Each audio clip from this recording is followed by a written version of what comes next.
Welcome to this tutorial to learn how to resize your template with a free Canva account.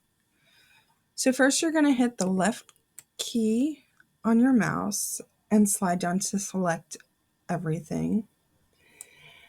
Then you are going to hit Control C. Then you're going to go up to the left-hand side where it says File and click on that. Go to Create New Design, Custom Size, click on that.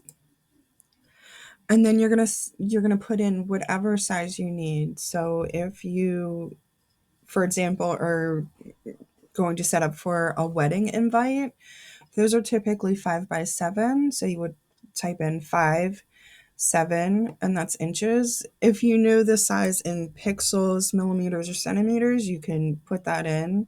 If you know the inches but you need centimeters, you can just click the centimeters or the inches. It'll convert it for you. So once you have the size in there, you're going to click Create New Design. That's going to open up a new window for you. And then you're going to select the paper here. And then you're going to press down Control V. And now you can move your template around however you want.